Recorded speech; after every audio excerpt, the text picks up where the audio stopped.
Most people chase success. Very few are built for what it costs. Faith, capital, discipline, and purpose. Welcome to the Austin Moss Show. This show is sponsored by Capital Collaboration, capitalcollab.com, your expert lending solution. I've been wanting to bring this guy on for a while now. Most leaders don't fall apart in public. They fall apart quietly, right before the promotion, right before the platform, right when everyone thinks they made it. Today's guest is Miles Welch. He's the founder of North Star Training, a former Marine. He spent 2 decades helping build one of the largest churches in the country. He sat in elite rooms, he's led at scale, and then 5 years ago, right when he was about to take the top seat, he went through a pretty nasty divorce. His world got detonated, and he had to build his life again from scratch during COVID, and he had one simple rule: do what you can do. This one's about who you are when the titles are gone and whether what you've built can survive you. Let's get into it. All right, here we go. Welcome back to the Austin Moss Show. I'm your host, Austin Moss, and I have a good friend and leader that I've really wanted to get on for a while now, so I'm glad he finally made the time. And welcome to the show, Miles Welch. How you doing? Awesome. Good to be here. Thanks for having me. I'm good. I'm real good. I'm excited to be here. This is going to be awesome. Love it. And where are you out of? I am in Alpharetta, Georgia, which is kind of the bougie northern parts of Atlanta and kind of suburban bougieville. That's where I live. Love it. Okay, perfect. And so yeah, let's dive in. I mean, you have a very interesting background. Sure. You know, you almost lived like 3 different lives, I think it looks like, or more. And I always love that, especially in younger people who have like accelerated a lot of the learning curves and accelerated a lot of the mindsets. And I think that's what I'm really excited about diving in with you all over the place here. But yeah, maybe just give people like a little background on, you know, what your life had, kind of those big transition periods, and what's your background like? Yeah. I haven't even told you about dropping out of high school and following the Grateful Dead, bro. I have not heard that story. There's a lot of stories. I heard one story the other day that we had a mutual, young run-ins with the law. But other than that, we're good. Right.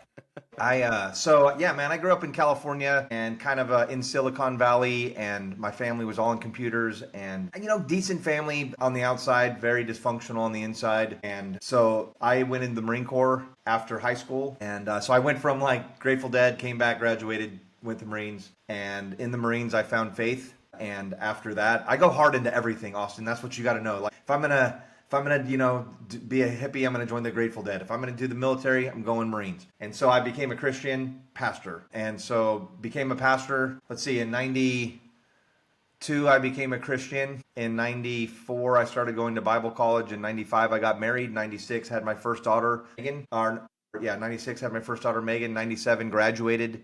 98 became a pastor for the first time. 99 had my second daughter, Morgan. 2000 moved from California to Colorado to pursue another church. Really went bad. And then 2001, I ended up here in Georgia from California. And that's where I spent about 20 years at a church that grew to about 20,000 people. And I went from being the low man to being the guy basically running the church. And of course, there was a team, and I had people, there was 5 of us on the executive team. But had a a lot of success there, and fortunately got to be in some very sharp rooms with some very smart people, and I took really good notes and built the John Maxwell Leadership Center with him. Our church did, and I got to be the executive director of that. 5 years ago, I transitioned out of the church staff into running my own coaching business, and so I was kind of a solo coach until the beginning of summer, and now I'm transitioning to running a coaching firm. And we do leadership coaching, leadership training, and basically, anything leadership related. That's my jam. Love it. That's a lot. That's a lot to dive into. Yeah. No, I'm excited about this. There's a lot of things there that I click on personally that I'd love to dive in, and I think there's a lot that the audience can get, through all those transitions and Sure. What you had to go through, what you were thinking, what you learned, right? So let's maybe take it back, like take it back to school and you finding your way through into the Marines. Is that kind of your first bout? And then, what that looked like for you? Yeah, I think for Marines, I fell in love with leadership, if that's kind of what you're asking. And for me, one of the things I love about the military is they give a lot of responsibility to fairly young people. And so I remember being in charge of this helicopter operation that was very complicated and dangerous. And I'm the safety officer. I was the guy in charge of safety, which I should never be. I'm not the right personality to be in charge of safety, but I was. And I just remember thinking, millions of dollars of equipment. I'm 21 years old or whatever I was, and I just remember thinking like, this is awesome. So the Marines, they give you a lot of responsibility. Eventually, I was a sergeant in the Marine Corps, and I got to run a platoon, and I really fell in love with leadership and with leading. I think leading people at a high level is art. I think it's beautiful. I think people love it. People love to be led well, and That's interesting. So, Yeah, talk through that art. Like you mentioned art, yeah, and what do you mean? What do you mean art I and mean, I think it's leadership? like that's now you're challenging me. That's good. I think it's like I think it's beautiful to be led well. I think everyone loves to be led well, and it's hard to, leadership isn't a science. It isn't an exact formula, but because it's a heart thing, right? You might have to follow me because of the stripes on my arm in the Marines, but that's not really leadership. That's like power and authority. Influence is something that you earn and something that people give you. And so learning how to be the type of person that people want to follow and choose to follow and that people rally around in the Marine Corps, that was the beginning of me really enjoying and I think it's beautiful. I think when you know how to lead in such a way that, like, one of my favorite thoughts on being a leader is it's not actually leadership if they have an option, unless they have an option not to choose you, and they still do. Right. So you decided to go straight from Marine thinking leadership to Yeah. the most opposite servitude. Couldn't be different. Couldn't have been more different. I can't demand you to do anything. Yes. Well, and honestly, in the church, Austin, the church is a higher in the nonprofit space in general, but in the in the church, that's my background. It's a higher form of leadership in a way because you have no actual leverage. Hmm. All they have to do is not show up again, and you don't have any influence over them. And so, like, learning how to, like there is something about leading in that type of environment where you better be really good or it's not going to work. Yeah, no, a lot of people don't know, but early on in my career was in Amway in a multi-level marketing company for like Okay. 5 years. And I Yeah. had like, I was 19, had like 600 people that I was responsible for. And I'm like, Yeah. this is crazy. And yeah, but they were all volunteer and self-employed people basically, right? So I had to learn a little bit of that. Like, how do I get people to do something because they want to do it Right. and it values them and not serve me? So that it kind of was like a blessing in disguise a lot. But yeah, no, that's interesting. So you learned leadership, you fell in love with the idea of it Yeah. in the I did. military, and then Yes. you go from there into wanting to become a pastor. Yep. Pretty much right away. Gotcha. Yep. And so Yeah. talk through the differences there. Like, what did that look like? You leading, like that operation, right? For example, and you having to be involved in leading the platoon once you became sergeant, compared to how you led with your pastor staff, and what Yeah. were the big differences that you had to learn from making that transition? Because I think that transition's you went complete opposite, right?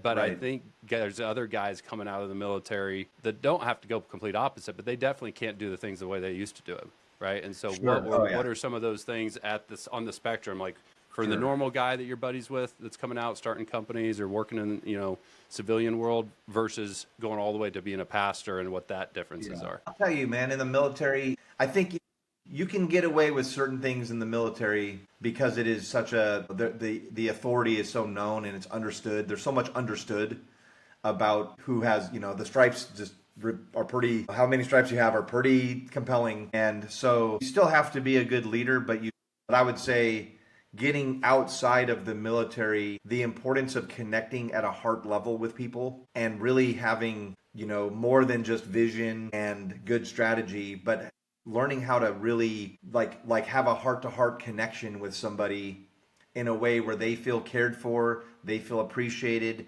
they feel valued, they feel like their input would matter. In the military, those things are that can be fairly rare, right? Hmm. But outside of the military, I think so in some ways, going, at least for me, going out of the military into the church, I just had to learn how to slow down and let influence take its time, and it takes a little bit longer. You got to go a little bit slower. You got to be a lot more relational, a lot less results oriented than perhaps I was in the military. In the military, the mission is everything. Hmm. Outside of the military, like, the team matters too, and everyone getting across the finish line is also very important. And so the relational side I had to grow in, And that was for me a big, I think I told you I think I was a fairly gifted young man, and I think I knew it. And I think honestly, I think other people could tell I was fairly gifted, but also they could tell that I knew it. And so they didn't, that doesn't go very well, right? Mm-mm. And Been so there. not in the church, not Been there. anywhere, but yeah.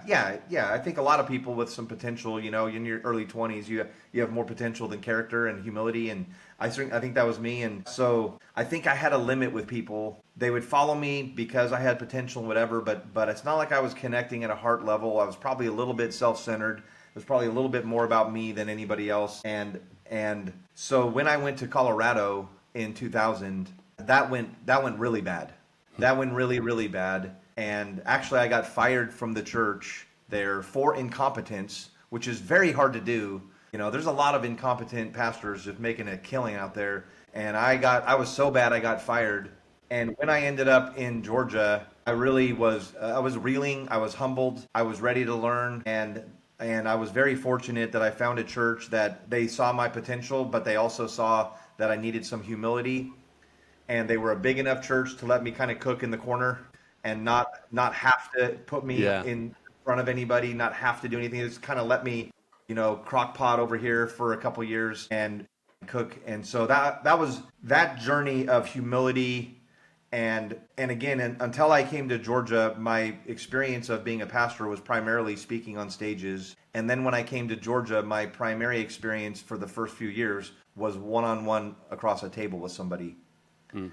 And so I learned how to love people, really. I learned how to connect with people. I learned how to care about people who didn't, I wasn't an important person. I was just some, junior pastor at some big church. And that was really, really, really good for me, man. I love that. I love that. Yeah. And so it's almost like you went through this, like trying to make it figured out, but you still are holding on to some of the old stuff. Yeah, Right. And then you for sure. got a new line in the sand to like, okay, I figured out more. And that's, it sounded like you really made a big shift there. That's like Yeah. more human and more of the longer term, deeper, connectivity than just, this is what the Bible says, if you're not doing it, it's not going to work or whatever. Right. Yeah, dude. And I think I just learned how to love people who, they didn't, I wasn't important to them in the sense of I wasn't some guy that stood on stages and spoke. I was just some young pastor. And it was really, really, really healthy for me to learn how to, I think in that season, I think I just became the type of person that wanted more for people than for myself. And I think that's a pretty trustworthy, How does that shift work? yeah.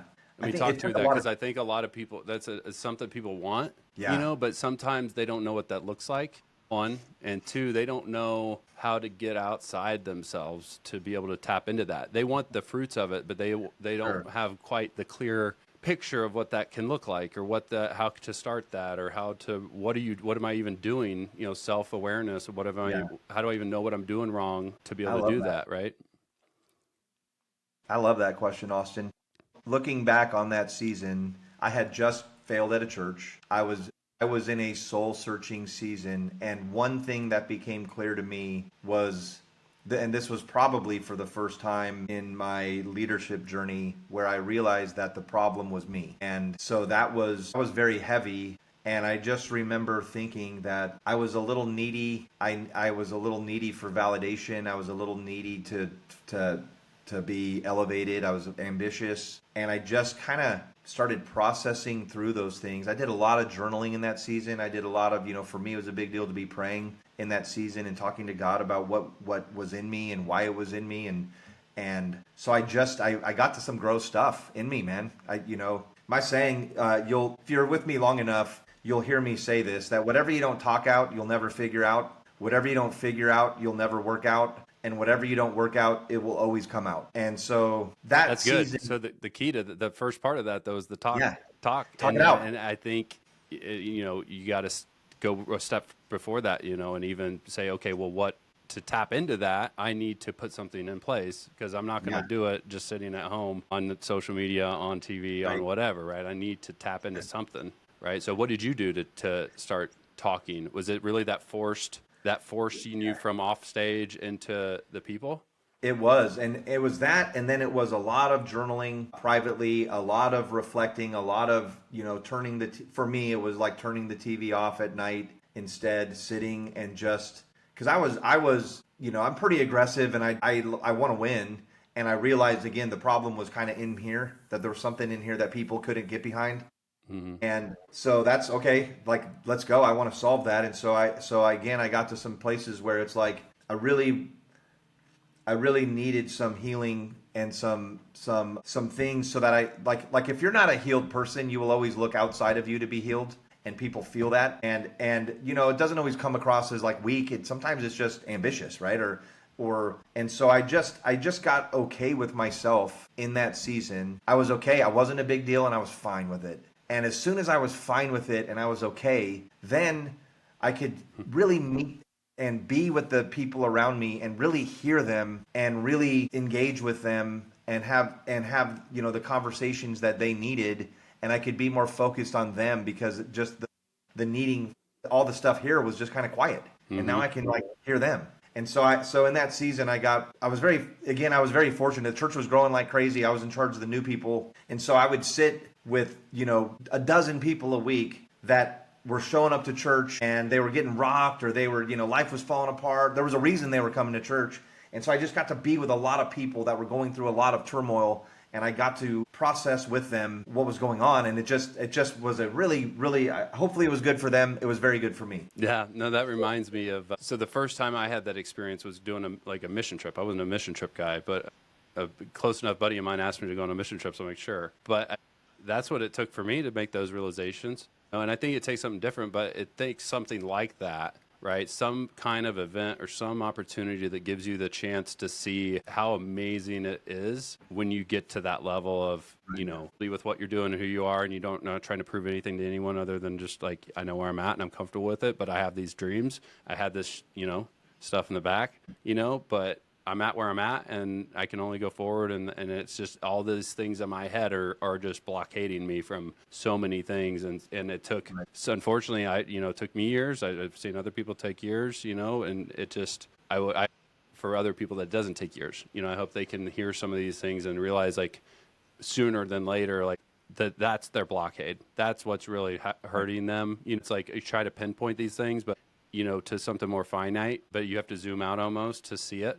And once you zoom out, you're like, oh my gosh, okay, I get it now. And so that's awesome that you figured that out through that process. So talk through. So from that, the leadership. I want to keep diving in that leadership, because you really kind of built your career around leadership, and I think there's a lot to that. I don't hear and see that talked about as much. With AI right now, a lot of the conversations, and just with how much tech and things, a lot of stuff moves. People are really, I feel, in this mode of tactics, automations, processes, sequencing, APIs, webhooks, like all this stuff that's necessary in a business anymore these days. And that's so hyper-focused because it's such a growth curve. But what would you say to, or people you're working with, leaders you're working with, like what are you talking about with them, on balance between balancing this high frequency of a lot going on compared to still staying grounded and making sure that you don't fall into things, or that you don't get too big in your head, or all the things that could come up, right? How do you balance that with business stuff? Yeah. So this is a little bit of a complicated concept for what leadership is, but once you understand it, you're like, oh, that's everywhere. So the second law of thermodynamics is the law of entropy. And what it says is that everything in the universe is going from order to chaos without outside energy. Everything is going from order to chaos without outside energy. And so, don't think of that in the big macro sense. Think of that more like, well, if you run a business, the strategy is going from order to chaos without energy, right? Strategies, the vision's going there. The team is trends to dysfunction. It requires energy to keep it functional. A marriage requires energy. Think about this. All somebody has to do to become distant with their spouse is nothing. It requires energy to stay connected. It requires energy to stay healthy. Everything requires energy. In my opinion, the biggest definition of leadership is the outside energy that's holding it all together. And I think that's true on a personal sense. I think mental health requires outside energy. I think emotional health. I think physical health. I think spiritual health. I think team health, business, everything, like literally everything requires leadership. That's why life's exhausting. It's because everything's falling apart all the time, right? You're like solving one child, and then your health goes. then you solve your health, and then your finance goes, and then you solve your finance, and then your business struggles. And so it's a constant battle of fighting entropy is a lot of what we're doing in life. And to me, leadership is that concept. And so it's in everything. So everybody that I'm working with is always doing that. And that's kind of the big picture. I focus more on the team building, people, human side of business and, leadership development. I focus more on the health of the executive team, health of the leader. Is there enough leaders? If you get a bunch of openings, you have a bench of leadership. So I focus more on that side than on the technical side of a business. And so and again, my clients range from, Sean in debt collection all the way to, I have a lot of construction companies. I've had law firms. I work with a mortgage company right now. So leadership is kind of everywhere. It really isn't, it's really agnostic when it comes to, industry. It's industry agnostic. Where do you see the different layers and revenue size? And I think that's a really good, interesting point when you talk, solopreneurs versus $1 million a year in revenue versus somebody like, I think you mentioned you just had a leadership session with like 150 people, right? So what do you see from the person bringing you in that's different from a leadership standpoint versus also what you're doing with those different employees or staff? I would assume that's different depending on the size of the company and the understanding coming in. I think small, solopreneurs, obviously I'm dealing with them and it is their leadership. And a lot of it is just, it's almost like they need a boss and they don't have one. And they just need somebody, they needed somebody to thought partner with them.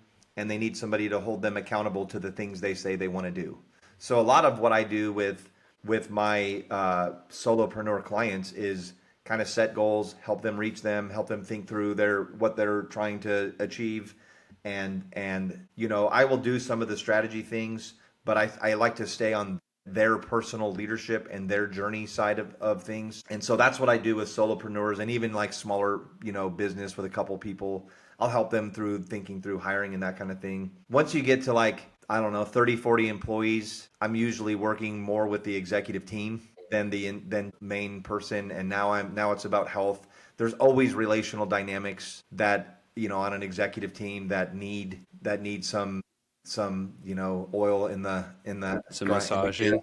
Yeah, there always is, and there's always trust issues, and there's always having an outside voice speaking into them and raising them up and keeping everybody's head right takes real energy. And even teaching them how to be, the better they are as leaders, the higher the organization can go. The massive organizations I work with, I tend to I talk to the leaders, and it's almost more peer like engagement. But like this morning, I was on with 150 project managers of a construction company, and it's actually awesome, dude. It's like, when I teach the superintendents are field leaders, and the project managers are like office leaders. So when I teach the superintendents, like hard hat, safety vest, F-150, they got my notes at 7 a.m. because they're not going to lose $2 to, they're going to get up early. They're not going to waste an hour of daylight on this thing. And so we're teaching them leadership, and I love it. It's really, really cool to do that. But that's like at an enterprise level or that size organization. I'm mostly teaching their bench and raising up the overall leadership quotient and helping them grow as leaders, so that as their openings rise in the organization, they have a steady stream of people. I call that building their leadership pipeline. I like that. I'm going to take a break here because I want to ask you a couple things. Yeah, because we covered a lot with talking about your transition from the church and stuff.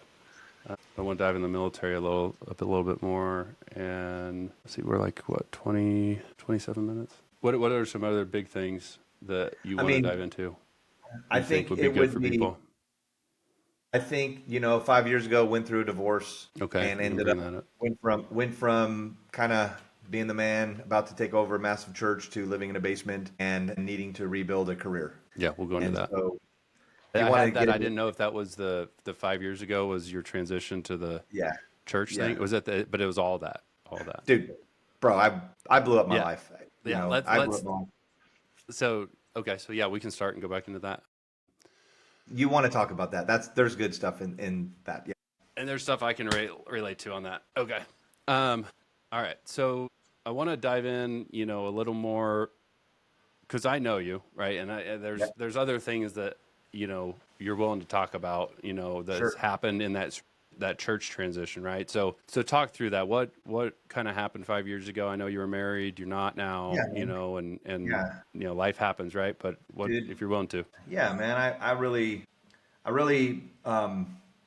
blew up my life about 5 years ago. I was about to be the lead pastor of one of the biggest churches in the country, and looking back, I wasn't really happy. Didn't really know it. I was, it's funny because I was achieving the success I had been chasing, but I knew it wasn't right for me. But it's hard to resist. I mean, it was, in my profession, I was getting to the top, pretty high up, and so I went from owning two homes and having a staff of 200 that I led, and being very much in a stage talking to 20,000 people, or close to 20,000 people, to living in my friend's basement, and not knowing where, not just not having a job, not having a career that I had established for a lifetime. And this is in March of 2020. So COVID is descending on the universe and nobody's hiring anyways. But when you try to take like a pastor resume and try to finagle it to look like it could work in a non-pastor,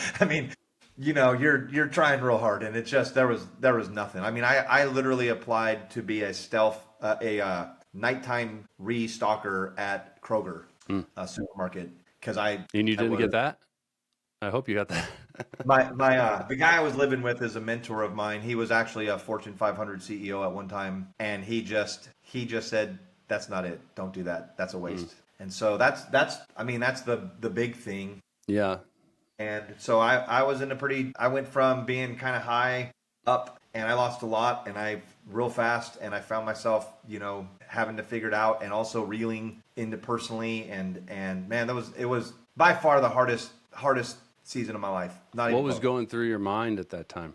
I'm sure not just one thing either. Yeah, I mean, I'll tell you, well, there was a lot. There was a lot of regret. There was a lot of, uncertainty. All the foundations I had been building for a long time kind of came crumbling down, and now I'm rebuilding. I in that season I was rebuilding that, and not even rebuilding it, maybe just looking at the rubble of it. And of course, I have two daughters that I'm trying to, have a relationship with in that season, and that was pretty strained, and I'm trying to figure out who I want to be, and so I'll tell you, Austin, what I did.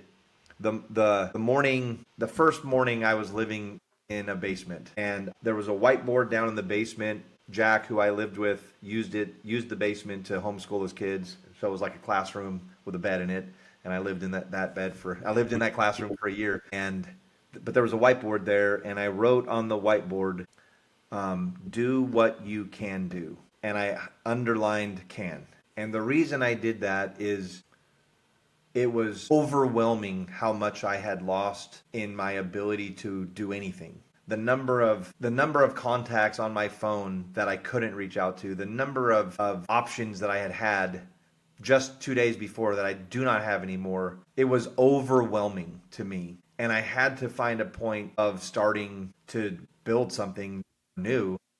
And so that was the phrase, and it stayed on the whiteboard for the entire year that I lived there. Do what you can do. And so for like day one, it was like, man, I can smoke a cigar and reflect, and probably not think too much about it because it was just overwhelming. But I can spend and maybe there was a friend or two that I can call and just connect with, and it was like that. I can journal. I can, I started very small. I can send an email out. I tried a couple job things that fell apart, but I could take another swing at the bat, right? I can try, and so that I feel like 5 years later, that might as well still be written on the wall. You can do what you can. I feel like I'm still just doing what I can do. Mm-hmm.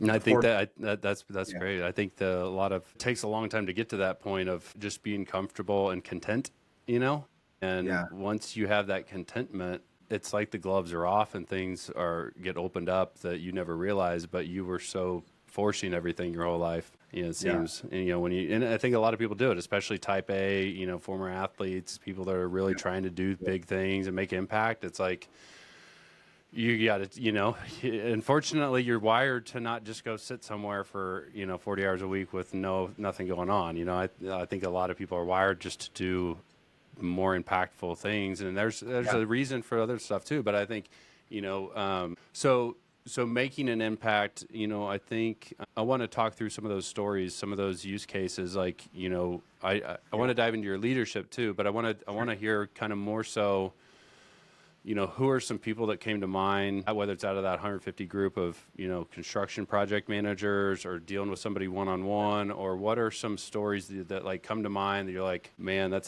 he's a high performer or she's a high performer and just like got hit with something and then really struggled to try and figure it out and got through on the other side, and what that looked like, for those inflection points for them, because I think you can talk through all the mundane in the middle, but everyone's going to have that. It's all going to look different. But I think those inflection points that really allow you to make a decision to change something that really sets you on this new trajectory, I think those are very similar in kind, right? So I'd be curious to hear from you if you have any examples like that of anyone you've worked with, whether even being as a pastor or, military or leadership. I think there's, all of those. Yeah. I think this is in line with what you're asking, but if not, it's a good story anyways, and I think it'll give us something to talk about. So in the middle of all of this, a guy named Ricky calls me and he says, "Hey man, how's it going?" He's a pastor of a church in Champaign-Urbana, Illinois, where the University of Illinois is, and I've known him for a decade at that time. He actually read my name in a book that somebody had written. And that person had said that erroneously had said that I was the sharpest young leader he had ever met. And so Ricky found me and said, "Man, I want to talk to whoever this guy thinks is the sharpest young leader." And so me and Ricky met about once a month, and I helped him transition from being the youth pastor of his church to being the lead pastor of his church during that season. And so we just, once a month we would just talk and catch up, and he would ask me questions and I would tell him, and got to meet in person a couple times over those 10 years. And so he in the middle of all of that going on with me, he calls me up and he says, "Hey man, the mayor wants to meet on Monday and talk about the response to COVID, and all the key players in our town are going to be there. How should I even think about preparing for that?" And it was Friday, and so, and I said, "Man, I would get your staff and I would tell them to call their wives and husbands and say they're going to be busy this weekend, and I would have a meeting Saturday morning and I would solve COVID for Champaign-Urbana. And I would try to figure out as much as I could, and I would put it on paper and print one copy for every person that's going to be there, and then I would just sit and wait. And sooner or later, the mayor is going to ask, 'What are we supposed to do?' And everyone's going to say, 'I don't know.' And then you just start passing out your paper." And so that is literally what happened on Monday morning. The mayor asked, what are we doing? And nobody had any ideas, and Ricky started passing out the paper. Everyone kind of looked at it and said, "This seems about right." And We have nothing else. yeah, exactly. And that's how I would plan for it, right? And so the mayor said, "Does anyone see why Ricky shouldn't be the primary person to lead this out for the town?" And everyone said, "No, seems like he's the guy." So Ricky kind of became the de facto like COVID czar of Champaign-Urbana, and at the same time, he became my first client in coaching and consulting because he needed some help. I got him that far, and then he needed to know what to do with, now you got to do it. But that was an interesting, and he went through a lot there. One of the things I did at the church, that second story that I love that I did, and it's one of the things that I'm most proud of. We in early like 2002 and 3, we figured out that the failure rate of people wanting to be pastors was 80%, which means coming out of college, if somebody has a degree that says they want to be a pastor, within 5 years, 4 out of 5 people are not a pastor. Any kind of pastor? Head pastor, associate pastor, nothing? Wow. Yeah, they're not anything. They're out of ministry altogether. And so we did, a little bit of research, called some people up and asked them what had happened. And what became very apparent was they were not being prepared to be leaders. Like, they were learning church history, they were learning theology, they were learning these things, and then they got into the church, and the church is not a history lesson. While the church has theology, the church is a leadership environment. If you can't recruit people, build teams, connect with people, if you can't rally people, inspire people, you're not going to do well as a pastor. And so people were coming in ill-prepared. And so like I said, in about 2002, 2003, our church started to see that, and we wanted to respond to it. And so we started a residency program at our church and started bringing a couple people around and hiring them. We hired them because they all were right. It was like a 2-year, and it was all leadership based. And so eventually that we ran out of people around our church who wanted to be pastors and kind of fit into that age bracket. So I started going to schools and recruiting, and people started graduating and getting jobs at other churches. And then those churches started calling me up and say, "What'd you do to that kid? He's the best pastor we have." And I started to hear that consistently. And then those churches said, "We want to start a residency program." So I'm out at multiple schools recruiting now, and I'm starting to train other churches how to do all this. And now I'm recruiting, I'm training them how to recruit. And I remember, I'll never forget the first time I was like, "Hey, I want to go in this class." "Oh, you can't, this guy's going to be in the class." And I said, "Oh, I taught that guy how to do this." And now he's like taking my spot. And so it's like, if you picture like college football, if you were the only one recruiting and then you told everyone else how to do it, and now all of a sudden everyone's doing it, and you're like, "Oh man, that was a horrible idea." Anyway, bigger-minded leadership wasn't a horrible idea, but by the time we got done, Liberty University, which is by far the biggest university for people wanting to be pastors, had a residency fair, and they have 800 students, at least they did 5 years ago, that wanted to be just student pastors, and they had to go to the residency fair and talk to four or five of the booths there, and that all started with us at our church. And we saw hundreds and hundreds and hundreds of people go through our program, graduate, and become pastors. And our success rate was 80%. So we flipped it. Wow. 4 out of 5 of them are still pastors later. So I have story after story of people who, especially young people, because that's what I did then. But we helped a lot of young people really learn leadership. And again, I had struggles. Like, the things I was teaching them weren't theory to me. They were things I had to learn because I didn't have I needed that program, and it wasn't there for me, and it almost took me out. And so I kind of built what I needed. I just heard you say, I'm like, that is good. Talk through that, what you need, like when you're building, because I go right to imposter syndrome. How do you get over imposter syndrome when you have the passion and the care to do it? You just may not be the most educated, but also you are focused on it and other people aren't. So talk through, if you get what I'm saying there is like the imposter syndrome comes from X, but you can get through that even working with somebody that's maybe less educated, but you care more and you are willing to do the work more, right? Yeah. Does that make sense? I think that'd be really good to dive in for some people, because I think a lot of people are at that. I've personally been at that, in those imposter syndrome places, trying to help somebody with something I know, but they also know it, somewhat. Mm-hmm. I think it's amazing what you can say to somebody when you actually want more for them than from them. And when they know it, and when you are really not looking to get anything from them, boy, the feedback you can give them. The other thing I would say is belief matters. By that I mean, when you believe in somebody, you like, if you don't believe somebody can do something, you just tell them they're doing a good job. But when you do believe that they can, lead at a higher level or be at a higher level, you challenge them.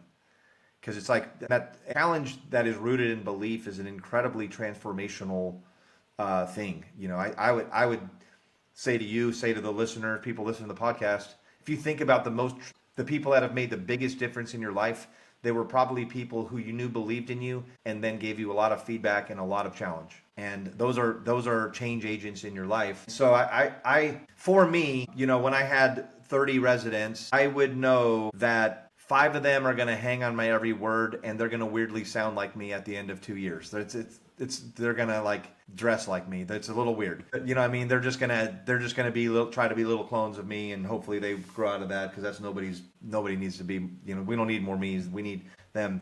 There's probably 10 that don't really care as much. I'm not their cup of tea. They're a little less interested in me. They're going to take notes. They'll get what they can from me, but they're not going to try to hang out with me on their free time. And then there's probably 15 in the middle. So I just run with the ones that I think I can make the biggest difference with. And the 10 that, they can take me or leave me. I'll help them, but I ain't going to pursue them. And so I'm not sure I'm totally answering your question, but that's kind of how I thought about it then. I do think my thought on imposter syndrome, like, imposter syndrome is the neuroscience, like it's the feeling we get when we're doing something new, but what our mind is telling us is we're doing something that we shouldn't, or we're going to try something that we shouldn't. And what I try to do is just tell myself, no, it's not that I shouldn't do it. It's just that I'm new at it. And so I might not be as comfortable with it as the things that I am good at. And so I keep pushing myself into like I'm 53 years old, and I keep the older you get, the harder it is to keep doing new things that are things that you're inexperienced at, right? The harder, like you just get to a place where it's just you're something, maybe it's pride, or maybe it's like there's just enough things you're good at to where you don't really have to do things you're not good at.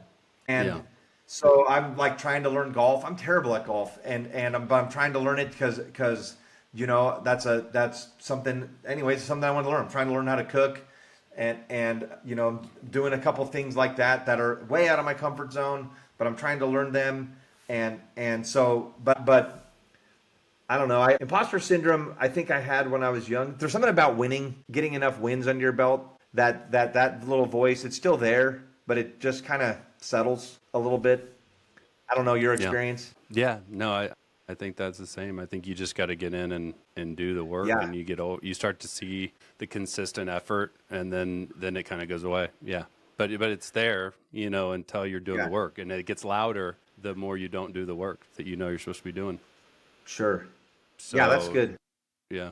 Yeah, no, that's really good. So talk to me. What's the future look like with you? What are you working on? What do you see yourself? What you have, any big ambitious goals? Any events coming up? Anything? Yeah, I do. I do. In the beginning of summer, I'm do executive coaching, and I do leadership training. That's kind of what I do. And I did this journey at the beginning of summer. Maybe it was even a couple months before that. I put an ad on LinkedIn, a job ad on LinkedIn, and all it said was, it was very generic. I just put executive coach. I chat GPT'd it, just copy pasted it. Didn't even really look at it too much. I think I put $20 into to boost it, not like I was breaking the bank on this thing or anything. I left it alone for 2 days, and then went back and looked at it. I had 400 applications in 2 days.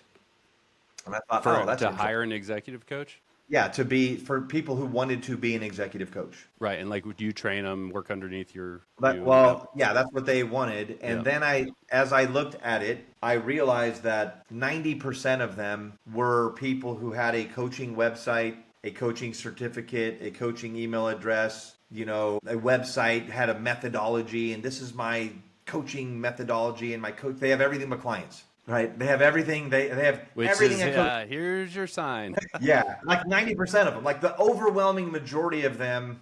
And so I as I was learning this, I would get on a Zoom call with somebody, and I would talk to them, and I'm like, no, I'm already at this, and this. I just can't get clients. And I said, so basically, you want me to get you clients? And they said yes. And I just remember thinking, if you can't get clients, then you're not a coach. That's. I don't know how to make it more, Great website. You're not a coach. It's theory. What I say is it's theory till you have a client, and it's a hobby till you get paid. And so they didn't love me for that. But that last 10%, there was a guy who had come out of special forces in the Army. He had built a business actually in hospice that had grown to 4 locations. He had hired a general manager to run those 4 locations. He had some time back, and he was wondering what to do with what he had learned, and he was awesome. And there was a guy who was an admiral in the admiral in the Navy.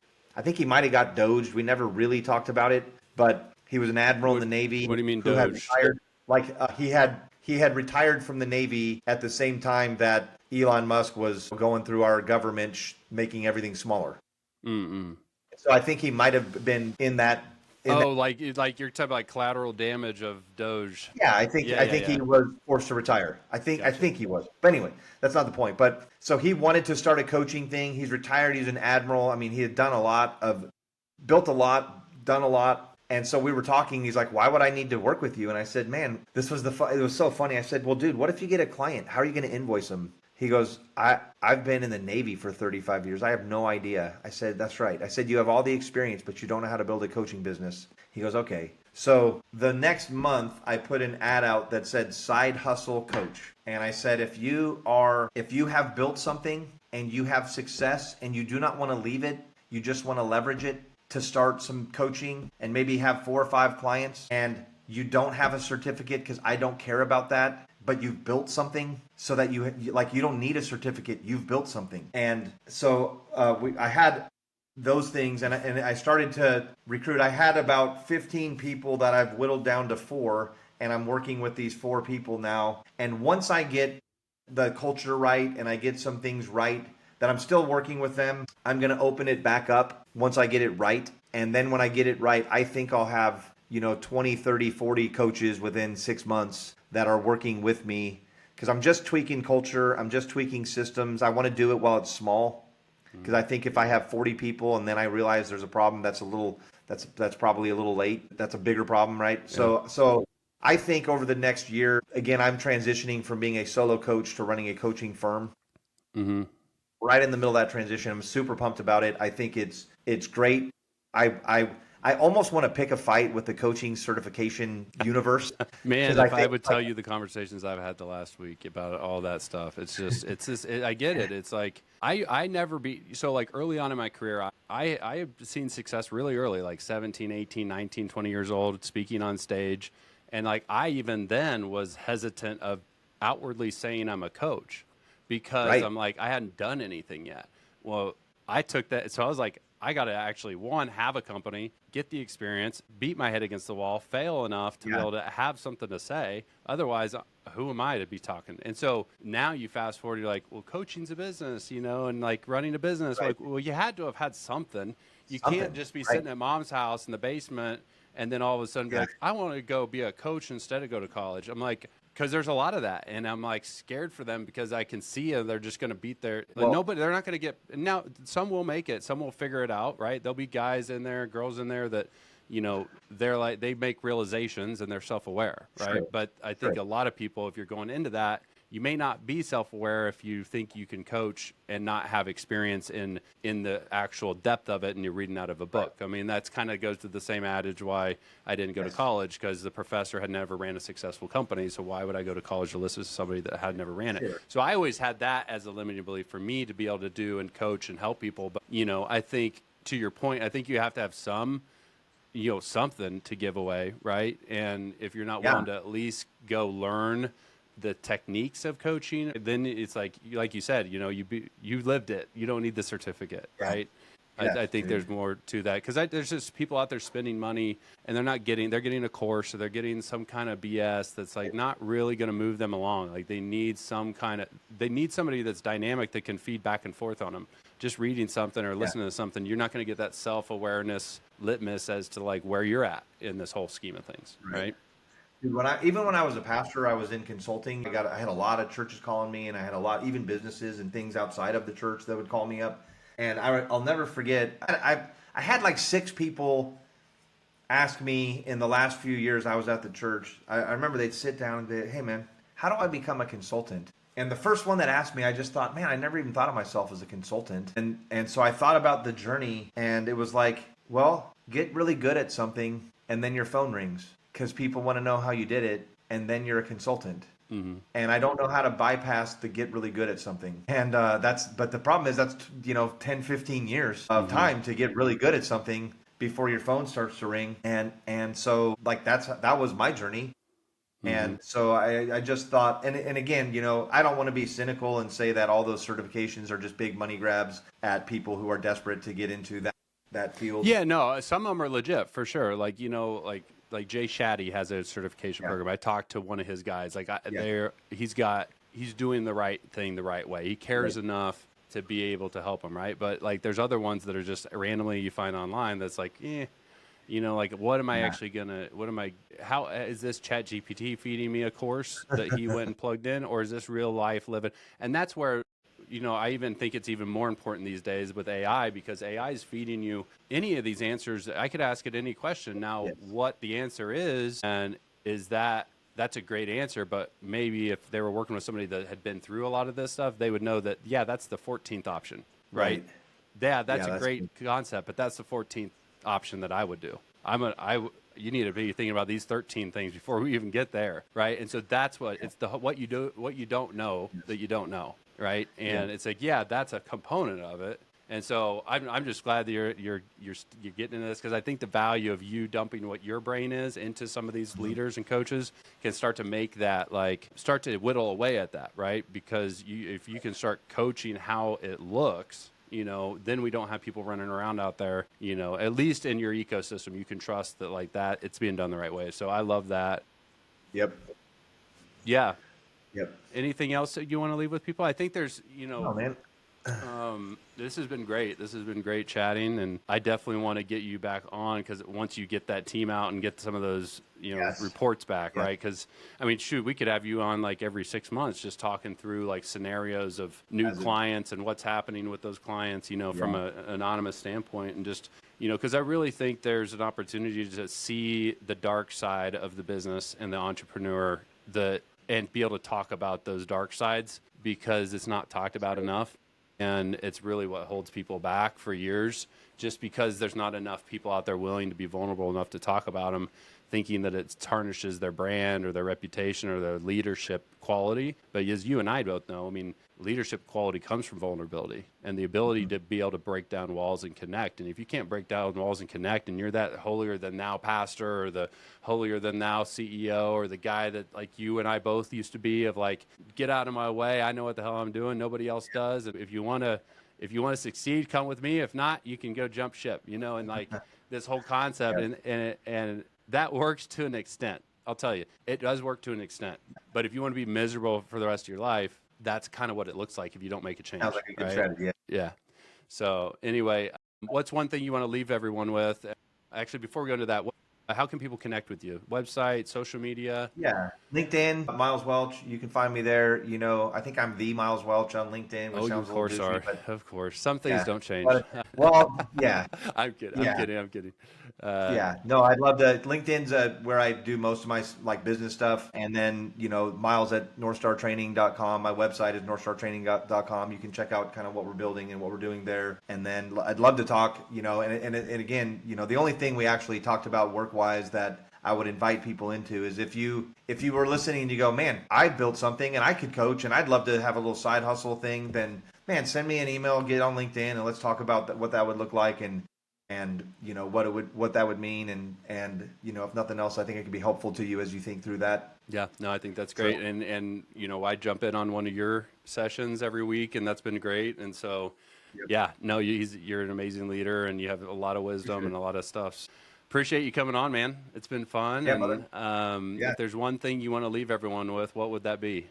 One big impactful item for somebody that's maybe going through some of these things. They don't know what they're doing. They're trying to figure it out, and they're just, they're kind of maybe where you were at, whether it's coming, I think really coming out of the military and the Marines, and what is some encouragement or something that you'd be telling yourself, coming out of the Marines, that some of your buddies that came out, what now. I think that's a good way to end it. Is what would you tell your Marine buddies coming out, just to give them a better leg up and a better chance and a little more somber, confidence going into. I think if you're bent on building anything, I think you have to know something and you have to believe something in order, and it would help you greatly. The thing you have to know is that building anything is 10 times harder than you think it is. It's why very few people do it.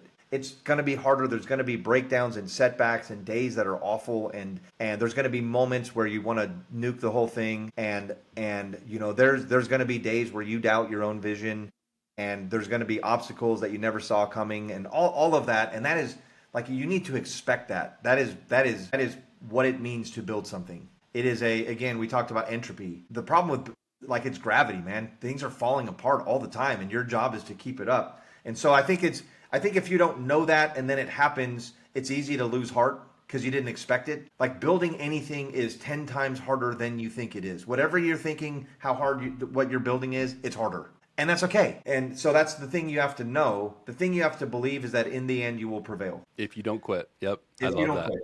I love that. And that's what I tell people. It's like, you just got to keep grinding. If you don't quit and you got everything else in place and you hire Miles to make sure you're on point, then, and you don't quit, you're good. No, I really believe that. I think that dichotomy of it's going to be hard, but in the end, we're going to win. It's going to be hard, but in the end, I'm going to win. That is I've done a deep dive in resilience, Austin, and there's a lot of things that make people resilient, but that is always present. What's that? It is always present. That dichotomy of it's going to be difficult. In the end, I'm going to win.